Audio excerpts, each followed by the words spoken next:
Okay, friends, once again, welcome back and very good afternoon to everybody. I hope you all are safe, your family member, your relative, your parents, your friends, all are safe, and you are enjoying this new era, this new way of learning.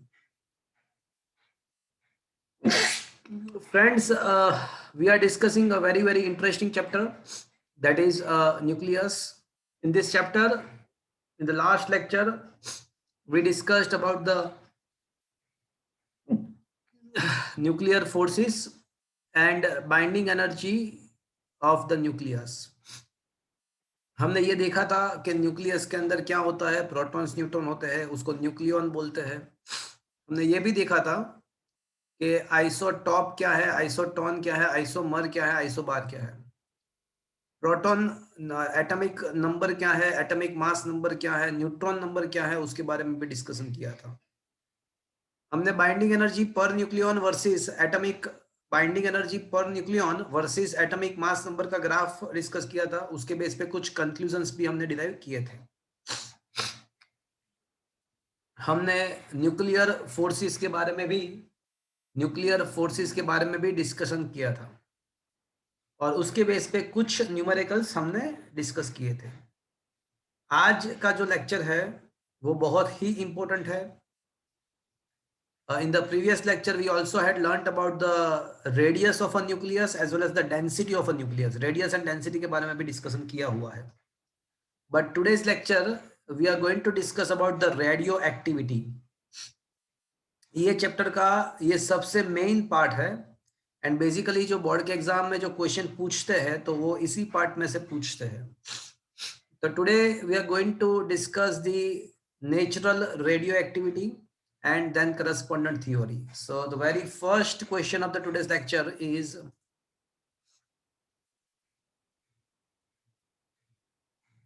okay.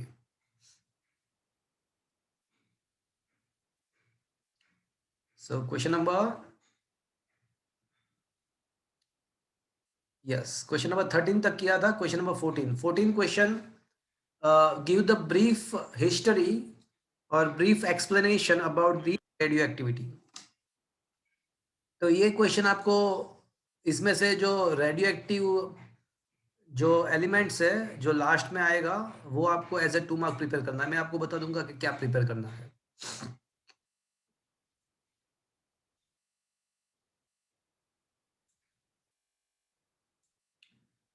Friends, क्या लगता है आपको, वो is the inventor of the radio activity? चलो बताओ मुझे, आपको क्या लगता है रेडियो एक्टिविटी का इन्वेंशन किसने किया होगा? Chadwick. Wrong. Chadwick was the person who invented the neutron. Neutron का इन्वेंशन चैडविक ने किया था. रेडियो एक्टिविटी का इन्वेंशन चैडविक ने नहीं किया था. मोस्ट ऑफ द स्टूडेंट्स ऐसा मानते हैं कि रेडियो एक्टिविटी का इन्वेंशन मैडम क्यूरी ने किया, बट वो गलत है. आइंस्टाइन. नहीं. Radioactivity phenomenon was invented by a Becquerel. Becquerel was the person who discovered the radioactivity. Becquerel was trying to perform the experiment of X-ray emission from the uranium atom. But he found some surprising thing. He found that heavier atom like uranium emits some invisible radiation spontaneously. This phenomenon is known as a radioactivity, more precisely natural radioactivity. And initially that invisible radiation came from the heavier nuclei is considered to be Becquerel rays. Initially उसको बैकवेरल raise नाम दिया गया था. तो क्या find किया था बैकवेरल ने कि भाई हैवियर न्यूक्लियस होते हैं जैसे यूरेनियम है, थोरियम है, तो उसके अंदर से कुछ इनविजिबल रेडिएशन अपने आप खुद में खुद प्रोड्यूस होते हैं. तो ये जो फिनोमिनन है ना उसको नेचुरल रेडियो एक्टिविटी बोलते हैं. उसके बाद madam Curie and her husband Pierre Curie उन लोगों ने थोरियम, एक्टेनियम जैसे कुछ नए रेडियो एक्टिव एलिमेंट्स का इन्वेंशन किया। उसके बाद दूसरे साइंटिस्ट लोगों ने भी और कुछ रेडियो एक्टिव एलिमेंट्स के इन्वेंशन किया। ऐसा पता चला एक्सपेरिमेंटली, दो चीज यहाँ पे समझने लायक है। उन लोगों को एक्सपेरिमेंट के द्वारा ये समझ में आया कि जो ये एमिशन हो रहा है हैवियर न्यूक्लियस के अंदर, जो एमिशन हो रहा है वो कोई भी एक्सटर्नल पैरामीटर के ऊपर डिपेंडेंट नहीं है, जैसे presence of electric and magnetic field या फिर टेम्परेचर या फिर प्रेशर। ऐसे कोई एक्सटर्नल पैरामीटर के ऊपर इसका कोई डिपेंडेंट नहीं है। उसके ऊपर ये एमिशन के रेट के ऊपर जो एमिट हो रहा है हैवियर न्यूक्लियस के अंदर से, जो भी कुछ एमिशन हो रहा है इनविजिबल रेडिएशन, उसके ऊपर कोई एक्सटर्नल पैरामीटर इफेक्ट नहीं कर सकता है। तो इसका मतलब ऐसा हुआ कि ये जो रेडियो एक्टिविटी है, जो एमिशन है, वो एक्सटर्नल पैरामीटर के ऊपर डिपेंडेंट नहीं है। तो इसका मतलब कि वो इंटरनल पैरामीटर के ऊपर डिपेंडेंट होना चाहिए। अब कोई भी एटम के अंदर दो चीज होती है, एक तो न्यूक्लियस होता है, उसके आसपास इलेक्ट्रॉन होता है। एक तो न्यूक्लियस होता है, आसपास इलेक्ट्रॉन होता है। तो इंटरनली ये दो ही चीज होती है एटम के अंदर। ये तो पता चल गया कि भाई रेडियो एक्टिविटी जो है ना, वो कोई एक्सटर्नल पैरामीटर के ऊपर डिपेंडेंट तो नहीं है। तो बाकी बचा इंटरनल पैरामीटर। अब इंटरनली क्या होता है, एक न्यूक्लियस होता है, आसपास इलेक्ट्रॉन होता है। सेकंड ये पता चला कि whenever there is a chemical reaction, whenever there is a chemical reaction of the radioactive element with the other elements, कोई भी रेडियो एक्टिव एलिमेंट के का दूसरे एलिमेंट के साथ अगर इंटरेक्शन होता है, तो आपको पता है कि whenever there is a chemical process takes place between the two elements, there is a electron which is transferred from one element to other element. Electron का ट्रांसफर होता है ऑलवेज केमिकल रिएक्शन। तो ऐसा पता चला कि कोई भी रेडियो एक्टिव एलिमेंट का दूसरे एलिमेंट के साथ केमिकल रिएक्शन होता है तो भी उसके एमिशन के रेट में कोई भी टाइप का चेंज नहीं आता है। आई रिपीट, कोई भी रेडियो एक्टिव एलिमेंट का दूसरे एलिमेंट के साथ केमिकल इंटरेक्शन होता है तो भी जो इनविजिबल रेडिएशन का जो रेट है एमिशन का, उसमें कोई चेंज नहीं आता है। मतलब इलेक्ट्रॉन के ट्रांसफर होने के बावजूद कुछ भी चेंज नहीं आया। इसका मतलब ऐसा हुआ कि अब ये जो रेडियो एक्टिविटी जो फिनोमिनन है वो किसके साथ लिंक्ड होना चाहिए, इलेक्ट्रॉन्स के साथ भी लिंक नहीं हो पाया। तो अब एक ही चीज बाकी बचा, बोलो क्या बाकी बचा? न्यूक्लियस।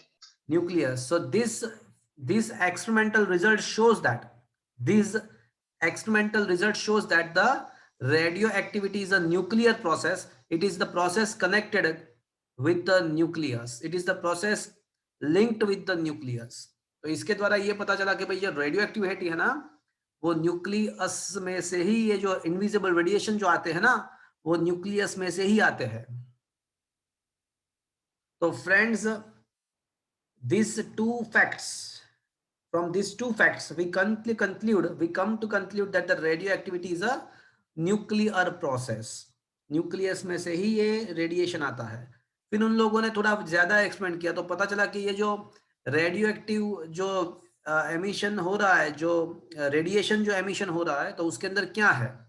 तो ये 2 मार्क्स का एक अलग सा क्वेश्चन है कि भाई discuss the radio active radiation, or which type of radioactive radiation is possible from the radioactive element।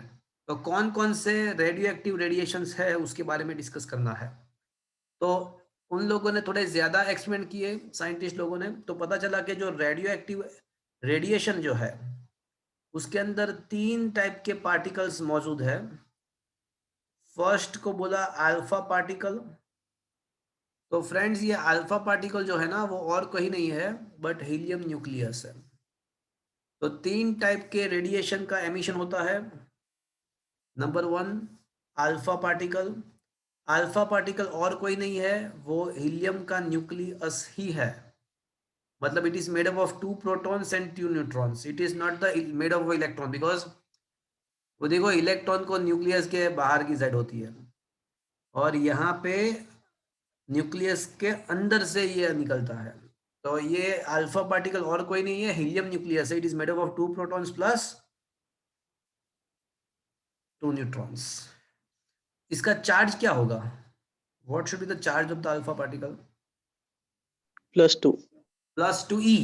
एक प्रोटॉन का चार्ज जो होता है ना वो e होता है, तो ये अल्फा पार्टिकल का चार्ज जो होता है ना वो +2e होता है। वो कितने वेलोसिटी के साथ बाहर निकलेगा? तो उसका जो बाहर निकलते टाइम जो स्पीड होगा ना, तो speed of alpha particle is depend on the type of atom from which it is emitted. Speed of this alpha particle is depend on type of nucleus. कौन से न्यूक्लियस के अंदर से वो बाहर निकल रहा है उसके ऊपर ये डिपेंडेंट है उसका स्पीड। तो अल्फा पार्टिकल क्या है उसके बारे में हमने डिस्कस कर लिया। दूसरा जो है और कोई नहीं है, बीटा पार्टिकल है। अब you will be surprised by knowing that beta particle में भी 2 टाइप के होते हैं, beta minus and beta plus. तो बीटा माइनस जो है वो और कोई नहीं है, इलेक्ट्रॉन है। एंड बीटा जो प्लस है वो और कोई नहीं है, पॉजिट्रॉन है। तो यहाँ पे सरप्राइजिंग थिंग ये है कि न्यूक्लियस के अंदर तो भैया क्या है? Proton and neutron. Proton and neutron है। एंड ये बीटा पार्टिकल क्या है भैया? Electron. इलेक्ट्रॉन है। अब न्यूक्लियस के अंदर तो इलेक्ट्रॉन होते ही नहीं है, न्यूक्लियस के अंदर तो इलेक्ट्रॉन है ही नहीं, तो फिर कहां से ये कमबख्त इलेक्ट्रॉन बाहर निकला न्यूक्लियस में से? बिकॉज रेडियो एक्टिविटी जो है वो तो न्यूक्लियर प्रोसेस है। ये जो भी रेडिएशंस एमिट हो रहे हैं वो न्यूक्लियस में से ही तो आ रहे हैं। अब न्यूक्लियस के अंदर इलेक्ट्रॉन है नहीं तो आएंगे कहां से? So that is a very interesting question. देखो, रेडियो एक्टिव रेडिएशन जो है ना उसमें इलेक्ट्रॉन भी मौजूद है, उसको हम बीटा पार्टिकल बोलते हैं। अब क्वेश्चन इज दैट कि न्यूक्लियस में तो इलेक्ट्रॉन है ही नहीं, तो फिर ये आए कहां से? तो फ्रेंड्स, ये बीटा पार्टिकल के एमिशन का पूरा शॉर्ट नोट है, वहां पे हम डिस्कस करने वाले थे। बट मैं आपको एडवांस में बता देता हूं कि कभी कभी ऐसा होता है कि न्यूक्लियस के अंदर न्यूट्रॉन्स के नंबर, न्यूक्लियस के अंदर न्यूट्रॉन्स के नंबर जो होने चाहिए उससे ज्यादा हो जाते हैं। जैसे मैं आपको एक एग्जांपल दूं, 13 aluminium 27 is a stable nucleus. ये स्टेबल न्यूक्लियस है। तो 13 एल्यूमिनियम 27 जो है ना वो स्टेबल न्यूक्लियस है। तो उसके अंदर फ्रेंड्स ये 13 एल्यूमिनियम 27 के अंदर नंबर ऑफ प्रोटॉन्स जो है ना, नंबर ऑफ प्रोटॉन्स जो है वो 13 है। एंड नंबर ऑफ न्यूट्रॉन्स क्या है भैया? न्यूट्रॉन नंबर क्या है? 14. 14 है। तो मतलब स्टेबिलिटी के लिए 14 न्यूट्रॉन्स ही रिक्वायर्ड है, उससे ज्यादा न्यूट्रॉन्स की जरूरत नहीं है। बट पता नहीं कैसे क्यों एक बार ऐसा हुआ कि एल्यूमिनियम 32 बना कहीं से, पता नहीं नेचुरली कहीं से ऐसा बना कि भाई एल्यूमिनियम 32 हो गया। तो अब यहाँ पे नंबर ऑफ न्यूट्रॉन्स कितना है? 19 है। तो मतलब स्टेबिलिटी के लिए जो चाहिए थे उससे ज्यादा है। तो स्टेबिलिटी के लिए जो रिक्वायर्ड न्यूट्रॉन है उससे यहाँ पे न्यूट्रॉन का नंबर ज्यादा है। तो अब क्या होगा? अब ऑटोमेटिकली क्या होगा कि ये जो न्यूट्रॉन है ना, न्यूक्लियस के अंदर जो न्यूट्रॉन है उसका प्रोटॉन में कन्वर्जेशन हो जाएगा। तो यहाँ पे क्या होगा भैया? 13 एल्यूमिनियम 32 के एक न्यूट्रॉन का प्रोटॉन में कन्वर्जेशन हो जाएगा। तो एल्यूमिनियम का हो जाएगा कन्वर्जेशन, क्या आता है एल्यूमिनियम के बाद? 14 जिसका एटॉमिक नंबर है।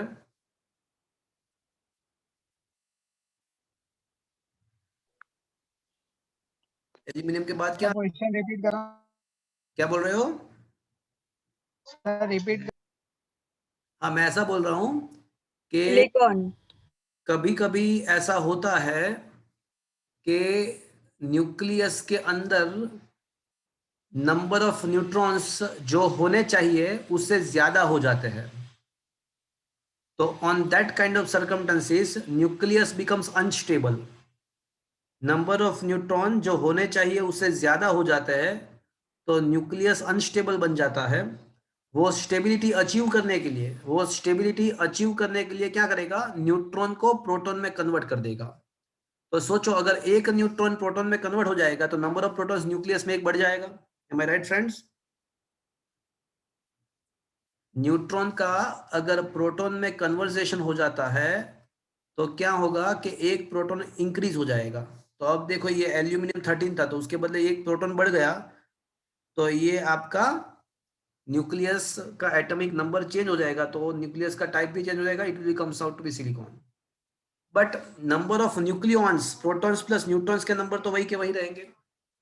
प्रोटॉन्स प्लस न्यूट्रॉन्स के नंबर तो वही के वही रहेंगे, बिकॉज प्रोटॉन का न्यूट्रॉन में या न्यूट्रॉन का प्रोटॉन में अगर कन्वर्सेशन होता है तो प्रोटॉन प्लस न्यूट्रॉन का जो एडिशन है वो तो वही का वही रहेगा ना। प्रोटॉन प्लस न्यूट्रॉन्स का एडिशन तो वही का वही रहेगा, मतलब 32 तो 32 रहेगा। बट यहाँ पे अब क्या करना पड़ेगा आपको, एटॉमिक नंबर को सेट करने के लिए, यहाँ पे 13 है, यहाँ पे 14 है, तो एटॉमिक नंबर को बैलेंस करने के लिए यहाँ पे आपको -1 लिखना पड़ेगा। एटॉमिक मास नंबर तो 0 ही रहेगा। तो ये हो गया हमारा इलेक्ट्रॉन, और इलेक्ट्रॉन के साथ ऑलवेज एंटी न्यूट्रिनो प्रोड्यूस होता है। क्या प्रोड्यूस होता है? Antineutrino. Neutrino is a chargeless as well as a massless particle.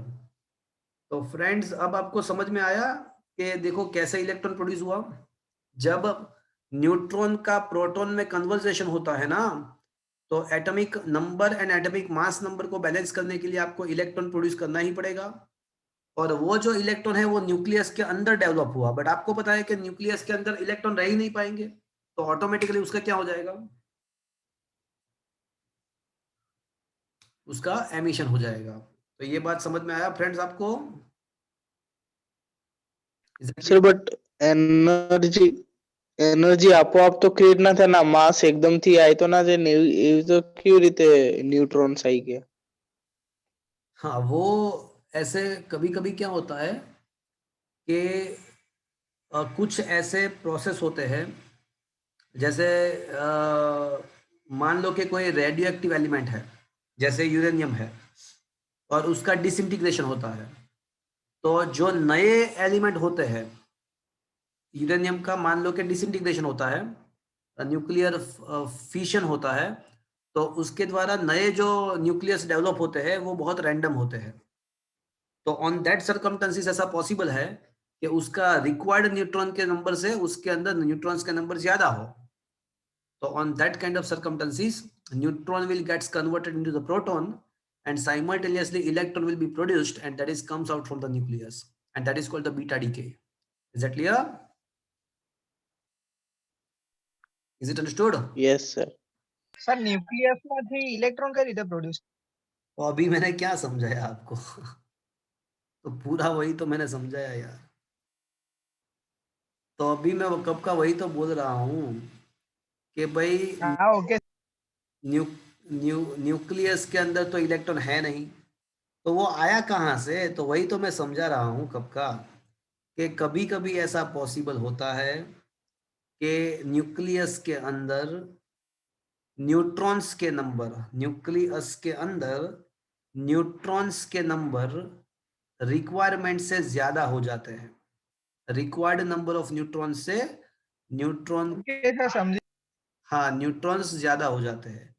तो in that kind of circumstances nucleus becomes unstable, तो न्यूट्रॉन का प्रोटॉन में कन्वर्जेशन होगा। बट आप देखो कि when the neutron gets converted into the proton, when the neutron gets converted into the proton, atomic number को compare करो तो एक यहाँ पे 0 है, यहाँ पे 1 है, तो यहाँ पे -1 लिखना ही पड़ेगा, तो ही वो बैलेंस होगा। तो इसका मतलब ऐसा हुआ कि whenever the neutron gets converted into the proton, whenever the neutron gets converted into the proton, electron also produces in this process. Now electron cannot stay inside the nucleus. देखो न्यूक्लियस के अंदर इलेक्ट्रॉन तो produce हो गया, but वो रह नहीं पाएगा, वो स्पॉन्टेनियसली बाहर निकल जाएगा न्यूक्लियस से। जैसे ही वो बाहर निकलेगा तो ये हो गया हमारा beta decay. It is called the emission of beta particle. Is that clear friends? Sir beta decay ખબર તો પડી, બટ જે ઇનિશિયલી જે એલ્યુમિનિયમ જે હતો એકદમથી એમ થોડી થાય કે ન્યુટ્રોન્સ વધી જાય, કોઈક તો કારણ હોય ને? मैं बताया ना मैंने, देखो मैं बताऊं आपको, मान लो कि ये 92 यूरेनियम 238 है, राइट, और उसमें से मान लो कि अल्फा पार्टिकल का एमिशन हुआ, तो यहाँ पे बनेगा आपका 90 थोरियम 234, तो प्लस एनर्जी, अल्फा पार्टिकल जब एमिट होता है तो कुछ एनर्जी भी रिलीज होता है। दोनों साइड मैंने एटॉमिक मास को बैलेंस किया, 90 प्लस 292, 234 प्लस 4 238 हो गया, चलो बैलेंस हो गया दोनों साइड। अब एक्चुअल में क्या हुआ कि यूरेनियम में से अल्फा का एमिशन हुआ तो थोरियम बना। अब थोरियम के यहाँ पे एटॉमिक मास नंबर 234 है, राइट। तो एक्चुअली क्या होता है कि थोरियम का, मुझे पता नहीं, मैं जस्ट आपको एग्जांपल देता हूँ कि एक्चुअल में क्या होता है कि थोरियम का जो नंबर ऑफ न्यूट्रॉन जो रहता है वो, मान लो कि यहाँ पे उसका बैलेंस्ड एल्यूमिनियम का, थोरियम का जो एक्चुअल जो फॉर्मूला है वो 90 थोरियम 230 है। तो मतलब यहाँ पे उसके रिक्वायर न्यूट्रॉन्स के नंबर, बैलेंस स्टेट में न्यूट्रॉन्स के नंबर कितने होने चाहिए थे? 230 माइनस 90 कर दो तो क्या आएगा?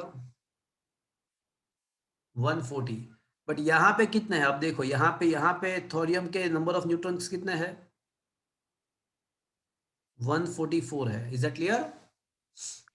अच्छा सर, मतलब ये सब प्रोसेस में ही होता है, ऐसे ही अपने हाँ, आप तो नहीं वैसे ही होता नहीं ना? होता, वैसे ही नहीं होता, कोई ना कोई थर्मल, कोई ना कोई न्यूक्लियर प्रोसेस के अंदर कभी कभी ऐसा होता है। Is that clear?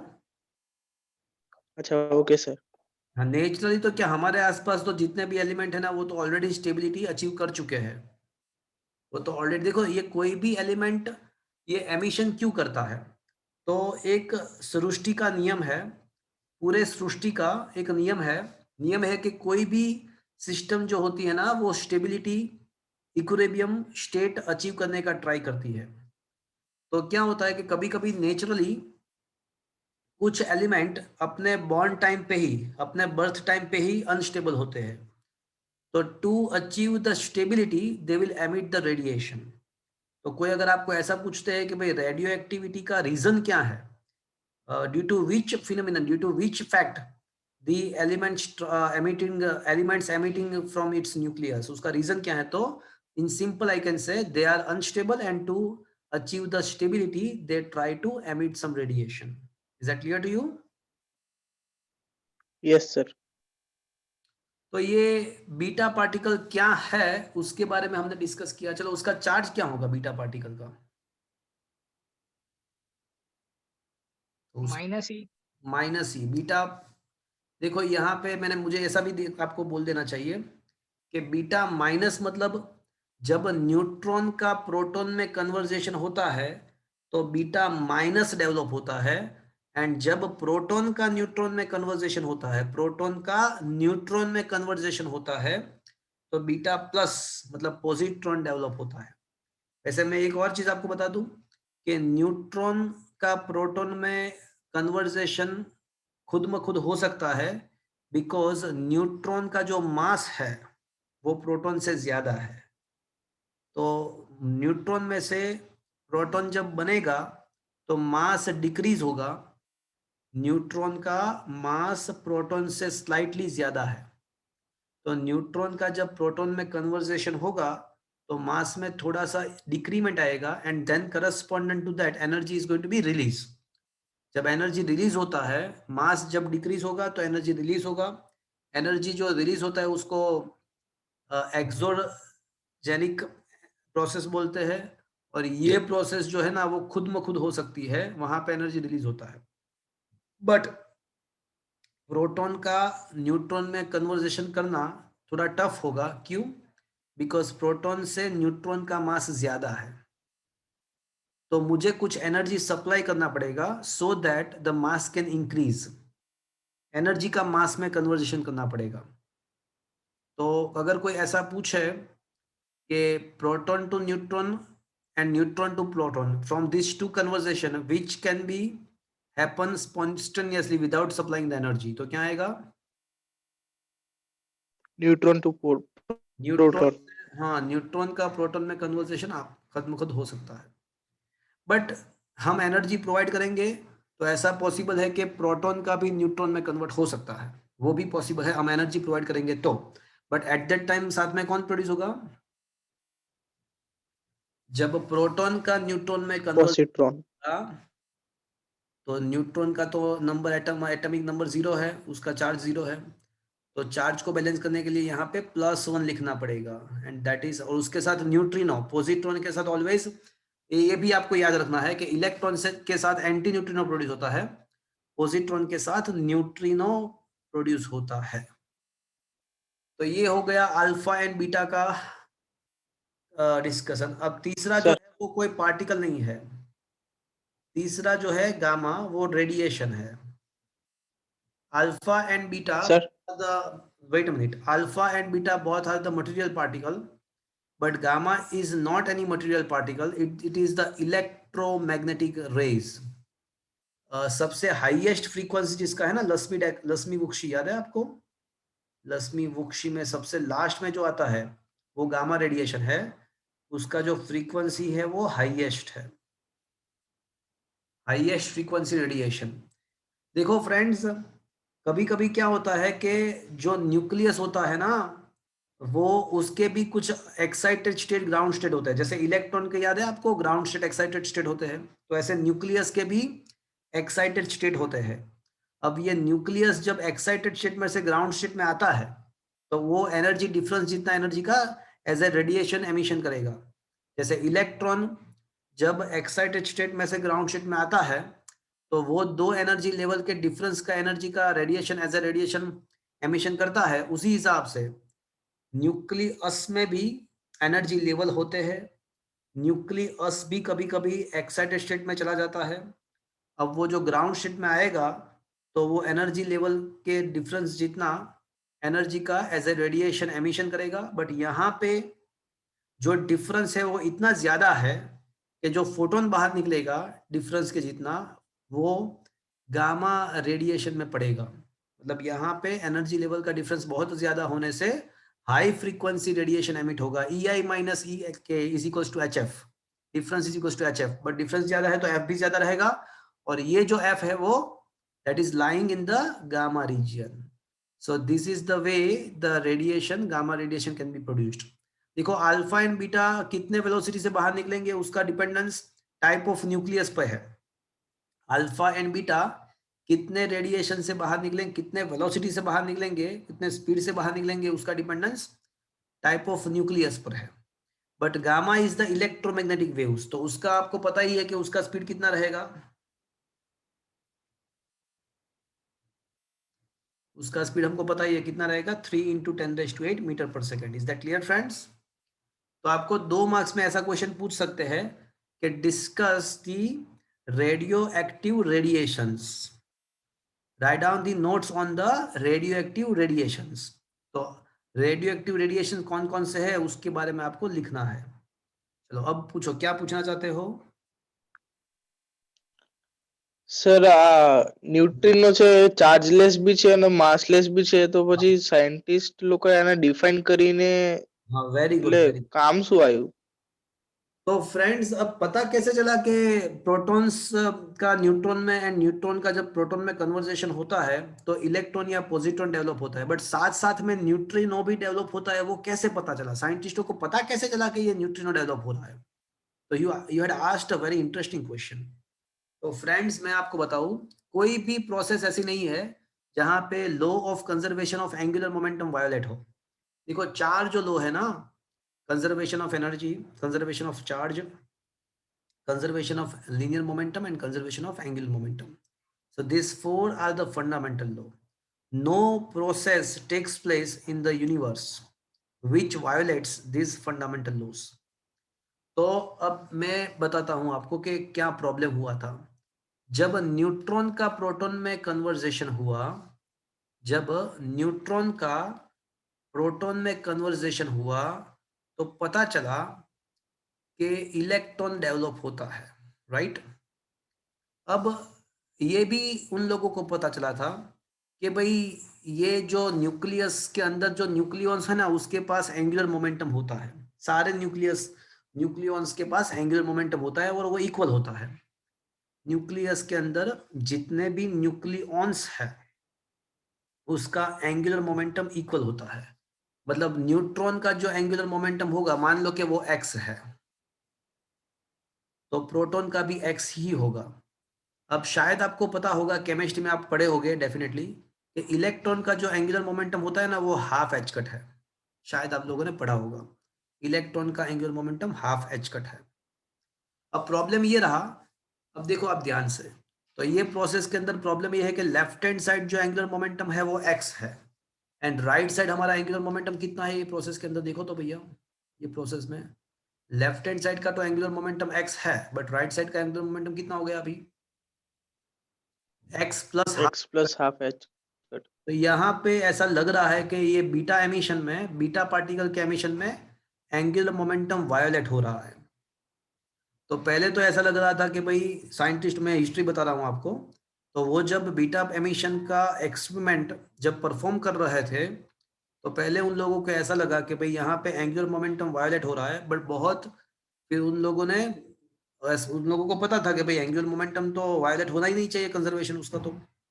तो फिर बहुत ज्यादा एक्सपेरिमेंट के द्वारा उन लोगों को पता चला कि भाई यहाँ पे एक और पार्टिकल का एग्जिस्टेंस है, एक और पार्टिकल का एग्जिस्टेंस है, that is called the anti neutrino, और उसका जो स्पिन होता है ना, वो भी, उसका भी angular momentum half H cut ही होता है, बट उसका जो स्पिन होता है वो इलेक्ट्रॉन से अपोजिट डायरेक्शन में होता है। तो अब देखो, अब दोनों साइड के एंगुलर मोमेंटम को कंसीडर करो, तो अब कितना हो गया, देखो लेफ्ट हैंड साइड एक्स है, राइट साइड कितना हो गया,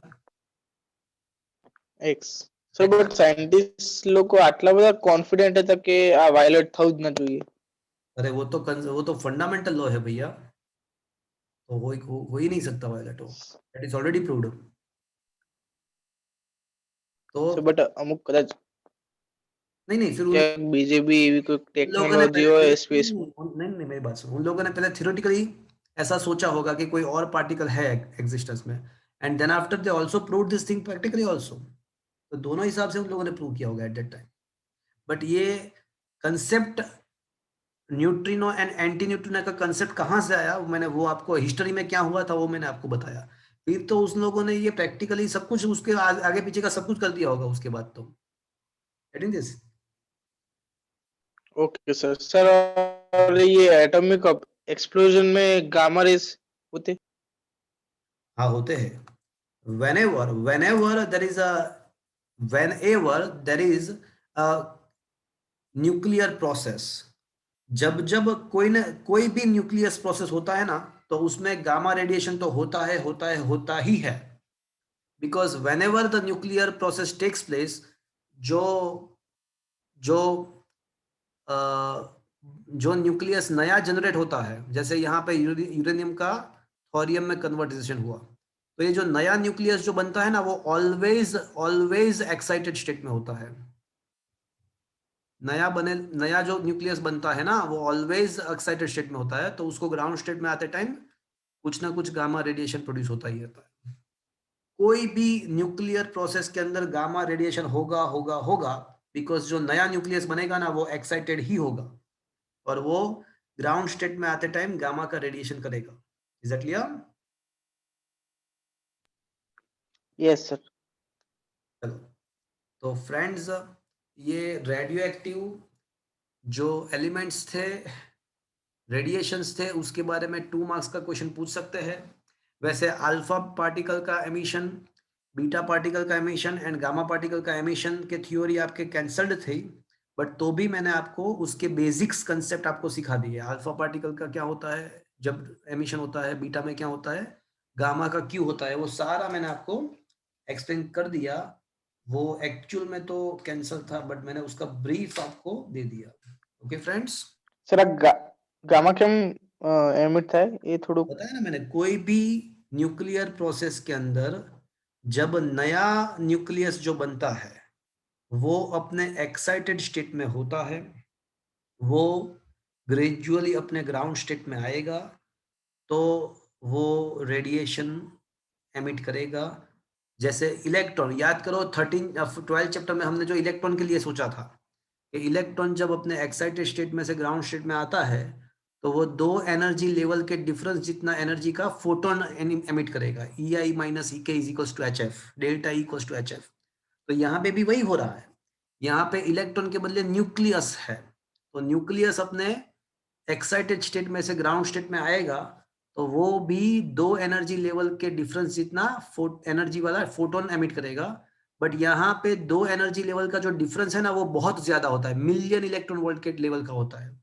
एंड देन करस्पॉन्डेंट HF, अगर आप उसमें से F फाइंड करो तो वो गामा रेडिएशन में पड़ेगा। Is that clear? yes sir.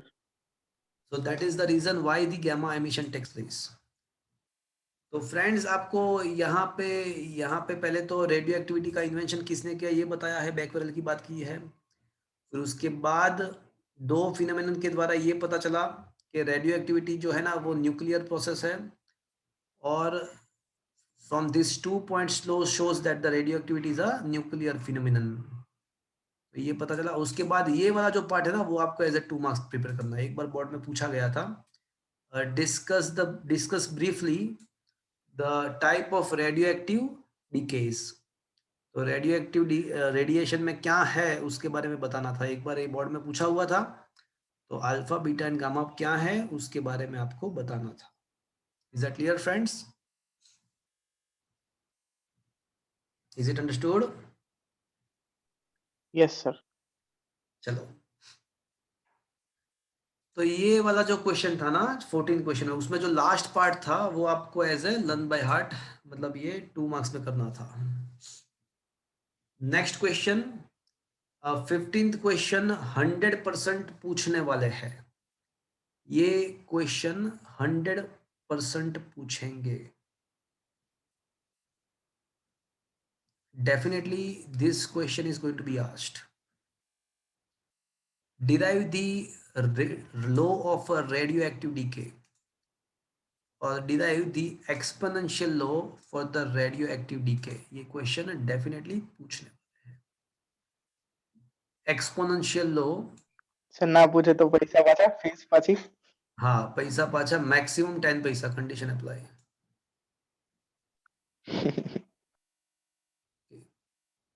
तो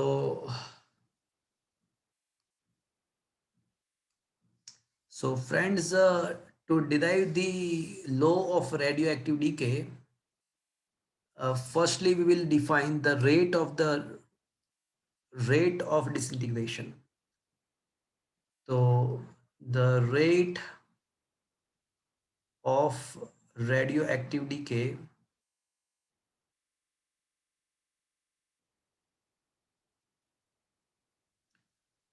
तो फ्रेंड्स मान लो कि ये आपका एक स्पेसिमेन है, उसके अंदर बहुत सारे हैवियर न्यूक्लियाई लाइक यूरेनियम पड़े हुए हैं। तो ये जो यूरेनियम है ना वो अनस्टेबल है, तो उसका टेंडेंसी स्टेबिलिटी अचीव करना है। तो वो स्टेबिलिटी अचीव करने के लिए क्या करेंगे, उसमें खुद में से क्या करेंगे, वो अल्फा बीटा या गामा का एमिशन. तो जब इसमें से अल्फा बीटा या गामा का एमिशन होता है तो हम उसको बोलेंगे कि उसका डिसइंटीग्रेशन हुआ, उसका डिसइंटीग्रेशन हुआ। मतलब बॉम्ब फूट गया, बॉम्ब फूट गया, जो बॉम्ब था वो फूट गया। तो मतलब जब कोई हैवियर न्यूक्लियस में से अल्फा बीटा या गामा का डीके होता है तो उसको बोलते हैं उसका डिसइंटीग्रेशन हुआ, उसका डीके हुआ। Is that clear? तो obviously rate of the decay का मतलब yes होगा। sir. तो इसका डेफिनेशन क्या होना चाहिए? Rate is always in the form of time. जैसे रेट ऑफ डूइंग वर्क, तो रेट ऑफ डूइंग वर्क के लिए आपको आप क्या लिखते हो equation? Rate of doing work is equals to power. तो पावर इज इक्वल्स टू क्या होता है? बोलो, इक्वेशन क्या होता है पावर का? Work into time. Into time होता है क्या? अरे वर्क अपॉन टाइम. तो यहाँ पे rate of the radioactive decay की बात है। Rate of the radio, Radioactive upon time. तो can I say the rate is nothing but it is a number of disintegration, number of disintegration और decay, उसको decay भी बोलते हैं, मतलब बॉम्ब फूटना पर यूनिट टाइम। कैन आई से this? Is it okay? yes sir. This is called the rate of the radioactive decay. It is also simply known as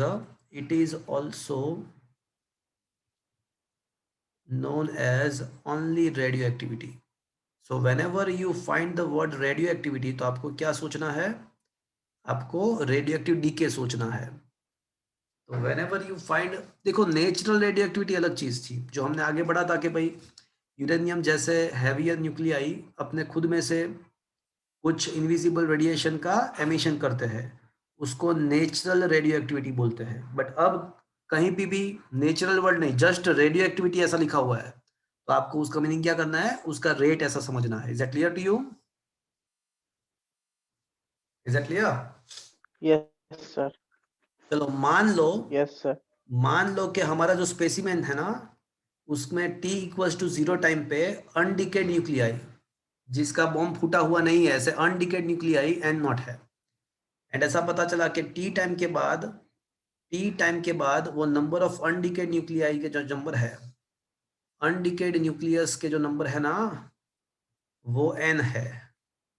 and ऐसा पता चला कि डेल्टा टी इंटरवल में डेल्टा एन जितना decay हो गया, delta N जितने न्यूक्लियस का डिसइंटीग्रेशन हो गया। So according to definition, what should be the rate of the DK?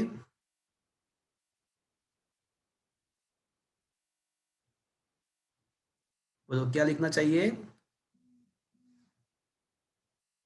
Delta T interval में डेल्टा एन नंबर के डीके हुए, delta N upon delta T. Delta N upon delta T. But हमको पता है कि ये डेल्टा डेल्टा मजा नहीं आता, तो हम क्या करेंगे? Limit delta tends to 0। Limit delta delta T tends to 0। and that will be equals to dn upon dt. Is that clear friends? Yes yes. तो ये અને આ ફર્સ્ટ ઓર્ડર રિએક્શન હોય છે ને કદાચ। एग्जैक्टली तो ये जो थ्योरी जो आने वाली है ना, अभी जो मैं थियरी आपको सिखाने वाला हूं ना, वो आपके केमिस्ट्री में कंप्लीटली आया हुआ है, बट थोड़े अलग फॉर्म में है। तो friends, the rate of the decay is mathematically defined as a dn by dt। चलो यहां तक समझ में आया आपको? Yes sir. नाउ सीधी सी बात है कि ये जो रेट ऑफ द डीके मतलब dn by dt है ना, वो अनडिकेड नंबर के न्यूक्लियस के डायरेक्ट प्रोपोर्शन में होगा। सीधी सी बात है, स्पेसिमेन के अंदर जितने नंबर ऑफ अनडिकेड न्यूक्लियाई है, तो उतना रेट आपका डीके होने का रेट, जितने ज्यादा, बढ़ेगा। हाँ जितने ज्यादा नंबर के न्यूक्लियाई है, तो उसका डीके होने का रेट भी बढ़ेगा ना, ऑब्वियस चीज है। Is that clear? Yes but I yes sir. Should write a negative sign here. पूछो क्यों? डीके हो रहा है। बिकॉज टाइम के साथ ये नंबर ऑफ अनडिकेड न्यूक्लियाई जो है, नंबर ऑफ अनडिकेड, वो टाइम के साथ बढ़ रहे हैं या डिक्रीज हो रहे हैं? Decrease. Undecayed number of undecayed nuclei decrease हो रहे हैं बिकॉज उसका डीके हो रहा है। तो ये नेगेटिव इसलिए लिखा बिकॉज टाइम के साथ एन का value, number of N undecayed nuclei decrease हो रहा है। तो टू फॉर दैट फैक्ट, देखो rate of increment is positive, but the rate of decrement is always negative. Is that clear? Negative. तो अगर यहाँ पे ये मैं प्रोपोर्शनलिटी जो साइन है उसको रिमूव कर दूंगा, प्रोपोर्शनलिटी साइन को, तो यहाँ पे एक कांस्टेंट आएगा। ये जो कांस्टेंट है उसको डीके कांस्टेंट बोलते हैं। उसके बारे में भी थोड़ा डिस्कशन कर ही लेते हैं, तो ये क्वेश्चन खत्म हो जाएगा। तो इसको रेडियो एक्टिव कांस्टेंट या डीके कांस्टेंट बोलते हैं। ये जो डीके कांस्टेंट है वो टाइप ऑफ न्यूक्लियस के ऊपर डिपेंडेंट है। वो कोई भी एक्सटर्नल पैरामीटर, मतलब टेम्परेचर, प्रेशर, इलेक्ट्रिक फील्ड या मैग्नेटिक फील्ड का प्रेजेंस, उसके ऊपर डिपेंडेंट नहीं है। ये जो लैम्बडा है वो डीके कांस्टेंट एक ही चीज पे डिपेंडेंट है, वो टाइप ऑफ न्यूक्लियस के ऊपर डिपेंडेंट है। इनफैक्ट एक ही एटम के अलग अलग आइसोटॉप्स, मतलब uranium 235, uranium 236 and uranium 238, these are the different isotopes of uranium, तो उसके लिए भी लैम्बडा का वैल्यू अलग अलग होता है। तो एक ही एलिमेंट के अलग अलग आइसोटॉप्स के लिए भी लैम्बडा डिफरेंट रहेगा। Lambda only type of nucleus के ऊपर डिपेंडेंट है। Is that clear friends? Obviously जिसका लैम्बडा ज्यादा है उसका डिसइंटीग्रेशन का रेट भी बढ़ेगा, because you can see that then rate of the disintegration is directly proportional to lambda. वो lambda के साथ सेम प्रोपोर्शन में है, तो जिसका लैम्डा ज्यादा होगा उसकी एक्टिविटी ज्यादा होगी, उसके डीके ज्यादा हो गए, तो ये जो स्पेसिमेन है वो ज्यादा देर तक जिएगा या फटाफट मर जाएगा? बताओ। फटाफट मर जाएगा। फटाफट मर जाएगा, बिकॉज उसमें सारे डीके फटाफट हो जाएंगे, तो उसको शॉर्ट लिव्ड एलिमेंट बोलते हैं। शॉर्ट, जिसका लैम्डा ज्यादा, उसकी एक्टिविटी ज्यादा, उसका रेट ऑफ डिसइंटीग्रेशन ज्यादा, तो this kind of specimen is considered to be a short lived specimen. But जिसका लैम्डा कम है तो उसका रेट भी कम रहेगा, उसका रेट कम रहेगा, तो उसका मतलब ऐसा हुआ कि वो ज्यादा देर तक जिंदा रहेगा, मतलब उसको लॉन्ग लिव्ड स्पेसिमेन बोलते हैं, लॉन्ग लिव्ड एलिमेंट बोलते हैं। Is that clear friends? The unit of the lambda, देखो लैम्डा का यूनिट क्या होना चाहिए, सोचो, एन दोनों साइड से कैंसिल कर दो यूनिट वाइज, तो 1/t बचेगा, मतलब second inverse, year inverse, day inverse, मतलब टाइम इनवर्स। तो the unit of lambda is a time inverse. Is that clear friends? Yes sir. तो ये आपका लैम्डा के बारे में कंफर्म्ड हो गया। सर हाँ बोलो। સર કેમેસ્ટ્રીમાં તો એવું હતું કે આમની હાફ લાઈફ બહુ વધારે હોય એવું કંઈક હતું. સો તો મરી તો ના જાય ને એટલે मतलब उसको स्पेसिमेन फटाफट खत्म होता जाएगा। मरने के लिए तो इन्फिनिट टाइम लगेगा, वो हम ये डीके काउंट ड्रॉ करेंगे ना तब पता चलेगा। तो फ्रेंड्स, ये मुझे डीके कांस्टेंट के बारे में डिस्कशन हो गया। अब 1/n dn, मैंने n को एक साइड ले आया, is equal to minus lambda dt। चलो यहां तक समझ में आया आप सबको? Yes sir. दोनों साइड इंटीग्रेशन करेंगे, integration 1/n dn is equals to integration lambda dt minus lambda dt। चलो इंटीग्रेशन 1/x dx का क्या होता है? ln x. ln x। आपको ये पता होगा कि इंटीग्रेशन 1/x dx का ln x होता है, तो लेफ्ट हैंड साइड आपका हो जाएगा ln n is equals to minus lambda, integration 1 dt मतलब t हो जाएगा, इंटीग्रेशन 1 dt मतलब t। बट ये है ना इनडेफिनेट इंटीग्रेशन है, तो आपको पता है कि whenever you are dealing with the indefinite integration you have to put the arbitrary constant। yes or no maths वाले बच्चों? Yes sir. Yes sir. आपके केमिस्ट्री में भी आती ही है, am I right friends? હા સર, ખાલી લેમડાની જગ્યા કે આવે છે. एग्जैक्टली, एंड n के बदले r आता है, r। હા. अब फ्रेंड्स हमको ये पता है कि at the 0th time how many the number of undecayed nuclei. तो मैंने ઓલ એટલે स्टार्टिंग બધા. में किया हुआ है कि भाई 0th टाइम पे अनडिकेड न्यूक्लियाई का नंबर n0 है। तो now putting this in this equation number 1, putting this values in the equation number 1, तो लेफ्ट हैंड साइड आपका ln n0 हो जाएगा, राइट साइड आपका हो जाएगा minus lambda into 0 plus c, मतलब c ही बचेगा, तो c का वैल्यू कितना बचेगा आपका? ln n0। तो now we got the value of a c is ln n0। तो from the equation number 1, equation number 1 अगर देखते हैं तो हो जाएगा आपका लेफ्ट हैंड साइड तो आपका हो जाएगा ln n ही हो जाएगा, right side minus lambda T plus C. अब सी के बदले क्या लिखना चाहिए? ln n0। इज दैट क्लियर? ये जितने भी स्टेप है वो डिट्टो टू डिट्टो, लिट्टो टू लिट्टो केमिस्ट्री के हिसाब से ही है। Am I right friends? Yes sir. तो अब ये आपके हो जाएगा ln n minus ln n0 is equals to minus lambda T. अब केमिस्ट्री का ये जो स्टेप था वो उल्टा था, उसमें उल्टा लिखा था और यहाँ पे प्लस कर दिया था। log a minus log b तो क्या होता है? એ પણ બી લોક. log a by b is equals to minus lambda t. And friends आपको ये पता होगा कि ln x is equals to, अगर y है ना तो x इज इक्वल्स टू होता है e रेज टू y। तो ln x is equals to y, तो आपका x इज इक्वल्स टू हो जाएगा e raise to y। Is that clear? Yes sir. तो ये आपका हो गया n is equals to n0 e raise to minus lambda T. तो this equation is known as a law of radio active decay, इसको ही बोलते हैं law of radio active decay. वैसे आपको बताओ केमिस्ट्री में आप क्या पढ़ते हो, पता है आपको? केमिस्ट्री में यही इक्वेशन आप पढ़ते हो, बट आपका केमिस्ट्री का इक्वेशन ऐसा है, R0/R is equals to E⁻KT, वही का वही है। देखो उसका उल्टा कर दो, अगर R/R0 करोगे तो क्या मिलेगा आपको? E⁻KT ही मिलेगा ना, वही का वही हुआ ना। देखो एग्जैक्टली यस सर, ये वही है। Is it okay? Yes sir, but ये क्या बता क्या रहा है ये इक्वेशन? तो ये इक्वेशन बता ये रहा है कि टाइम के साथ नंबर ऑफ अनडिकेड न्यूक्लियाई, ये जो n है ना वो नंबर ऑफ अनडिकेड न्यूक्लियाई है। तो n0 e⁻λT का मतलब e⁻λT इन डिनोमिनेटर। तो इसका मतलब ऐसा हुआ कि टाइम के साथ ये जो नंबर ऑफ अनडिकेड न्यूक्लियाई है वो टाइम के साथ डिक्रीज हो रहा है, बिकॉज अगर टाइम बढ़ेगा तो ई का पावर बढ़ेगा, एंड ई का अगर पावर बढ़ेगा तो वो डिक्रीज होगा। अगर t इक्वल्स टू 0 है, मान लो कि t इक्वल्स टू 0 है, तो नंबर ऑफ अनडिकेड न्यूक्लियाई का नंबर कितना होगा? n0 होगा, e⁻01 होता है।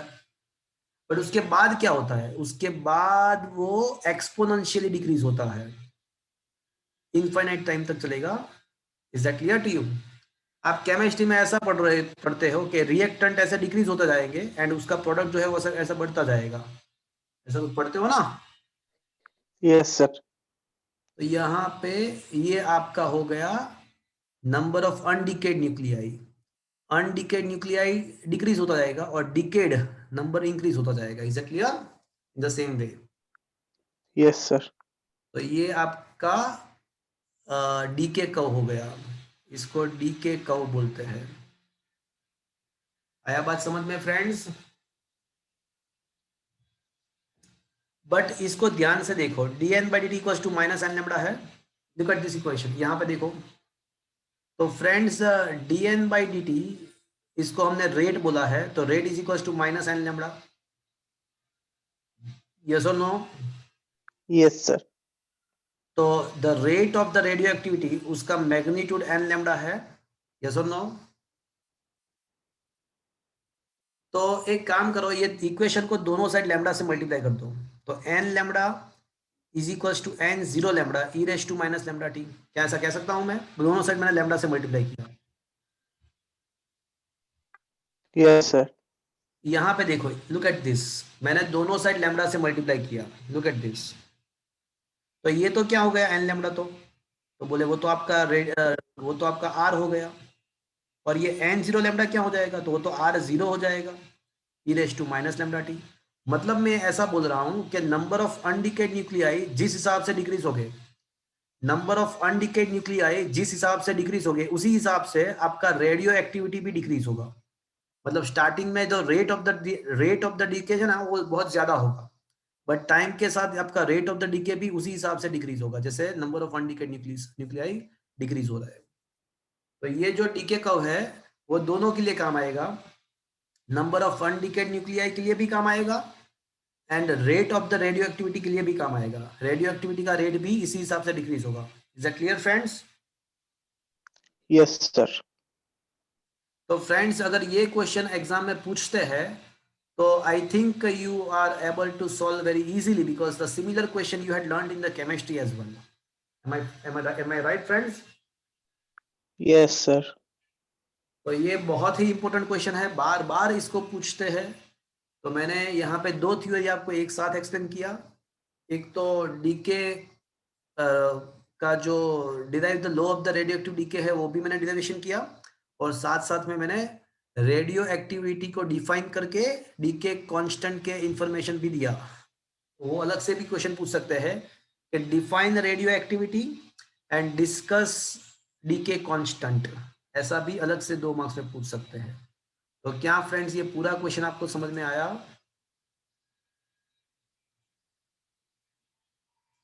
तो फ्रेंड्स यहाँ पे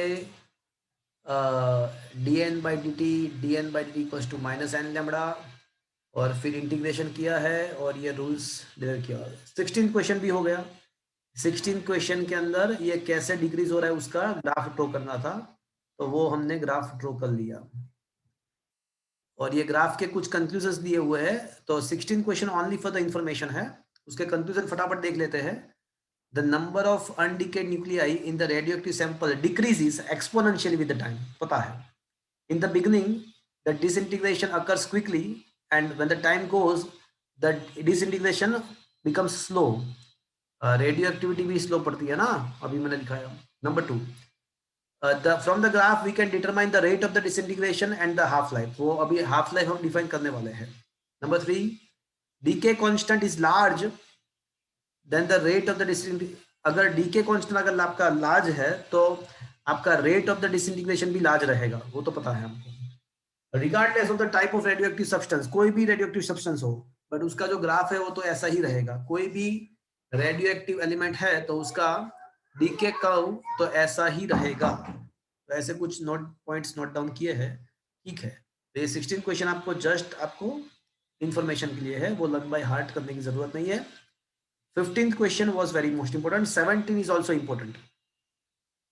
तो 17 क्वेश्चन ऐसा है कि explain the define the radioactivity and from that discuss the radioactive decay constant. तो यहाँ पे डीके कांस्टेंट के बारे में सब कुछ डिफाइन यहाँ पे किया हुआ है। ओके, तो डीके कांस्टेंट के बारे में सब कुछ बताया गया है। उसका यूनिट डायमेंशनल फॉर्मूला आप सोच सकते हो।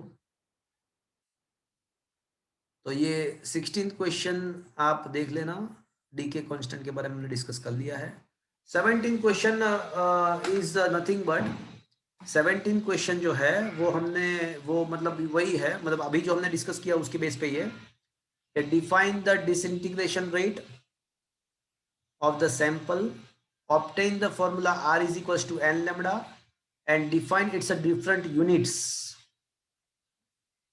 तो डिफाइन इट्स डिफरेंट यूनिट्स जो है ना वो यहाँ पे नहीं है, इसके बाद का क्वेश्चन है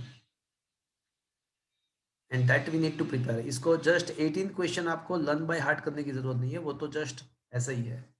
तो the number of disintegration per unit time is defined as the rate of the disintegration और decay rate, that's why r is equals to minus dn by dt। But हमको पता है कि that is also equals to n lambda, तो this is indicating that the r is equals to n lambda. अब हमारा जो radio active decay law है that is n is equals to n0 e raise to minus lambda, तो यही statement हम r के लिए भी अप्लाई कर सकते हैं। और अगर number mass of undecayed nuclei है मास, तो सीधी सी बात है नंबर मास जो होगा अनडिकेड न्यूक्लियस का वो उसके नंबर पे डिपेंडेंट होगा, रेट भी नंबर पे डिपेंडेंट है। तो नंबर के लिए नंबर ऑफ अनडिकेड न्यूक्लियाई के लिए जो इक्वेशन वैलिड है वही इक्वेशन आपका मास के लिए भी वैलिड होगा और आपका रेट के लिए भी वैलिड होगा। Is that clear friends? Is it understood? Yes sir.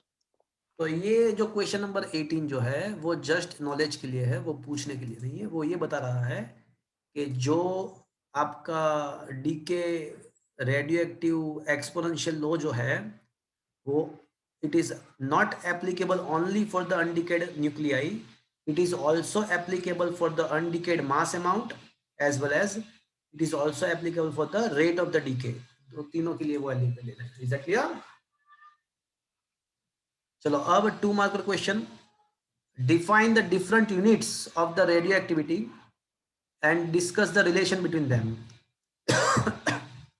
तो फ्रेंड्स मुझे ये बताओ कि रेडियो एक्टिविटी का इन्वेंशन किसने किया? बेलविथ कुछ नाम था। बैंडविथ नहीं, बैकवेरल। तो बेकवेल। रेडियो एक्टिविटी का नेचुरल रेडियो एक्टिविटी का इन्वेंशन किया बैकवेरल ने, that's why the SI unit of the radioactivity is a Becquerel and it is denoted by capital B small q, and 1 Becquerel is nothing but it is a 1 decay per second और 1 disintegration per second। तो अब उसको मुझे define करना है, तो कैसे define करेंगे? तो हम ऐसा कह सकते हैं कि for any specimen if there is a for any radioactive specimen, if there is only 1 disintegration in 1 second takes place, 1 disintegration in 1 second takes place, then its radioactivity is defined as a 1 Becquerel. Is that clear friends? Yes, sir. So that is the definition of one becquerel. I repeat the definition. In any radioactive specimen, if there is only one disintegration takes place in 1 second, then the activity of this specimen is defined as a 1 becquerel. Is that clear? Is it understood? Yes, sir. दूसरा देखो, invention किया बैकवेरल ने, but ज्यादातर काम किसने किया? Madam Curie. Madam Curie. तो उसका जो दूसरा यूनिट है ना वो क्यूरी है, and it is denoted by capital C small I, and 1 Curie is equals to 3.7 10⁻10 decay, 3.7 10⁻10 decay per second. तो चलो क्यूरी का डेफिनेशन बनाओ। तो ऐसा डेफिनेशन हम बना सकते हैं कि in any radioactive specimen, if there are 3.7 into 10⁻10 disintegration takes place in unit time in 1 second, then its activity of the specimen is defined as a 1 Curie. Curie. तो ये बात बहुत सिंपली कह सकते हैं कि 1 Curie is equals to 3.7 into 10⁻10 decay per second, but 1 decay per second, can I say it is a becquerel? So this is the relation between the Curie and becquerel. Is that clear? Sir, how came how number 3.7 into 10⁻10?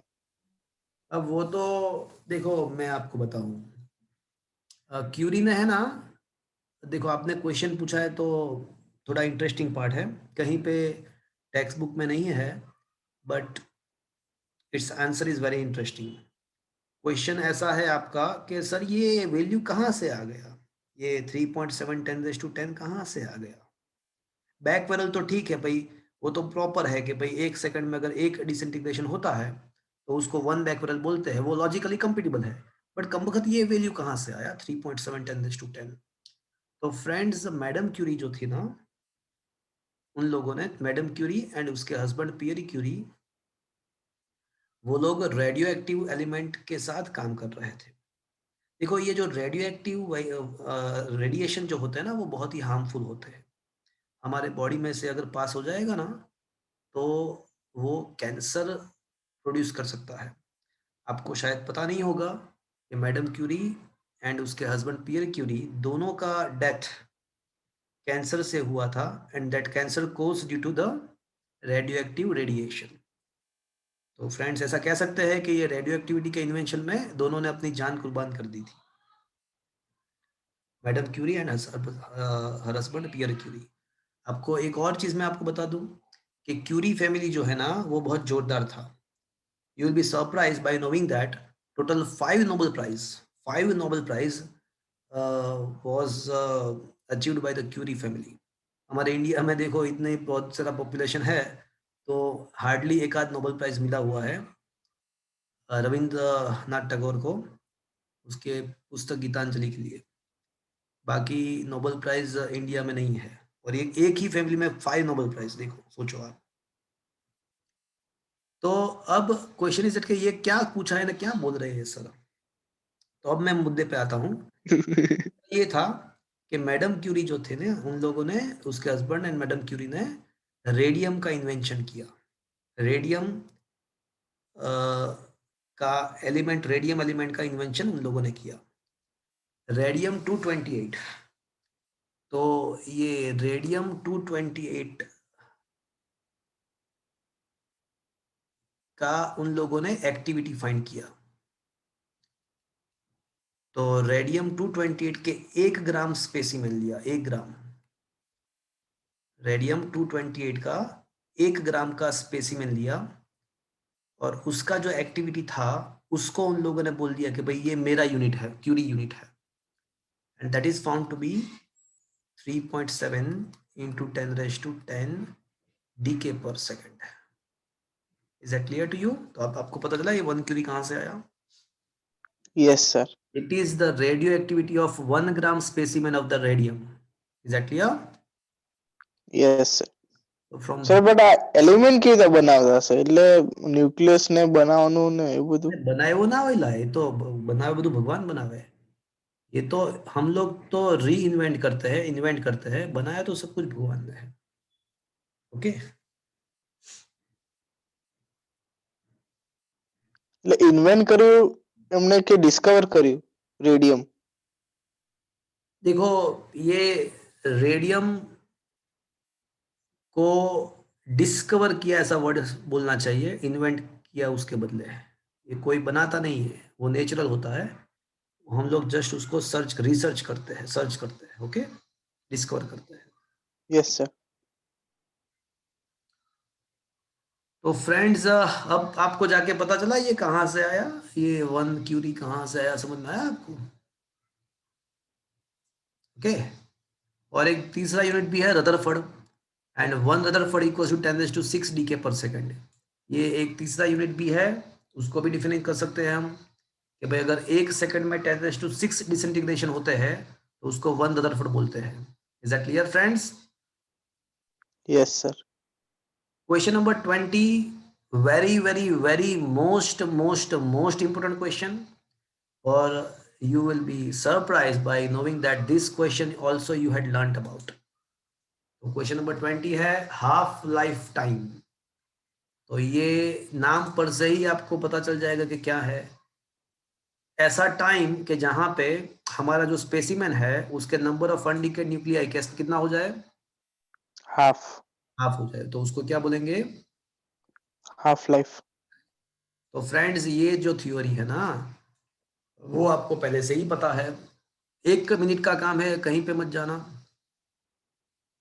The time for which the undecayed number of nuclei in the specimen reduced to half of its original initial number of nuclei.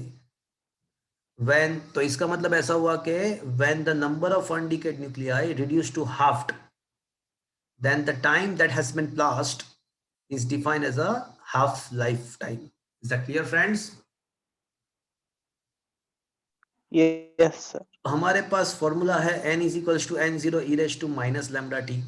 M I right? तो अगर मैं ये t के बदले tau half लिख दूंगा तो मुझे n के बदले क्या लिखना चाहिए? तो फिर n naught by 2 so n naught by 2 is equals to n0 e raised to minus lambda tau half. Okay, हाँ के नाम.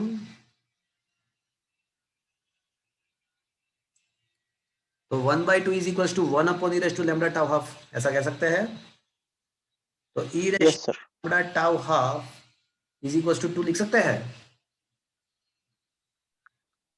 दोनों साइड ln लगाएंगे, दोनों साइड ln लगाएंगे, तो ln e raise to lambda tau half is equal to ln 2. अब जो पावर होता है आपको ये पता होगा कि ln x raise to y है तो उसका क्या हो जाएगा? y ln x. तो lambda tau half ln e is equal to ln 2 हो जाएगा भैया. अब फ्रेंड्स आपको ये पता होगा कि ln e क्या होता है? It is a log e to the base e. तो मतलब क्या होगा? 1 होगा. बायोलॉजी वाले के लिए लिख रहा हूं मैं, मैथ्स वाले बच्चों को तो पता है ये सब. यस और नो? યસ સર तो ln e का तो वैल्यू 1 हो जाएगा, तो बचेगा यहाँ पे ln 2. तो दैट्स वाई टाउ हाफ जो है ना उसका वैल्यू ln 2 बाई लैम्डा है. तो ये शायद आपने केमिस्ट्री में पढ़ा होगा. Am I right friends? Yes sir where ln 2, देखो कोई भी ln को अगर लॉग में कन्वर्ट करना है तो ये पढ़ चुके होगे आप केमिस्ट्री में कि उसको 2.303 हाँ 2.303 से मल्टीप्लाई करना है. एंड log 2 का अगर टेबल से वैल्यू फाइंड करोगे तो दैट इज 0.3010, और इसका अगर सिंप्लीफाई करोगे ना तो 0.693 मिलेगा आपको. तो you can write this formula as a 0.693 upon lambda as well. Okay, because ln 2 is equals to 0.693. So friends, this is about the half lifetime. Is that clear? Yes sir तो क्या ये same theory आप chemistry में पढ़ चुके हो? Yes sir तो friends आज का लेक्चर यहाँ पे मैं खत्म कर रहा हूँ. आज के लेक्चर में जो भी थ्योरी मैंने यहाँ पे एक्सप्लेन किया, 3-4 थ्योरी बहुत ही इंपॉर्टेंट है, बोर्ड के एग्जाम के अंदर प्रोबेबली वही आएगी। और नेक्स्ट लेक्चर में ये रेडियो एक्टिविटी के बहुत सारे न्यूमेरिकल्स है, वो भी बहुत इंपॉर्टेंट है। तो हमारा जो थर्सडे का लेक्चर है वो भी बहुत ही इंपॉर्टेंट है। ओके, सो ये तो डोंट, પછી ઓફલાइन કરશું સર થર્સડે थर्सडे तो नहीं होगा, but probably from this week और from the Monday your offline session will be start. अभी मुझे आपके पेरेंट्स के साथ एक बार मीटिंग भी करना है उसके लिए, तो प्रोबेबली फ्राइडे सैटरडे संडे कोई भी एक दिन पे आपके पेरेंट्स को मैं यहाँ पे ऑफिस पे बुलाऊंगा। સર એટલે કન્સર્ન લેટર તો આપ્યું છે હવે શું ना बीजू બધું કામ છે ને, હજી ઘણું બધું કામ છે। तो आज का सेशन यहाँ पे खत्म कर सर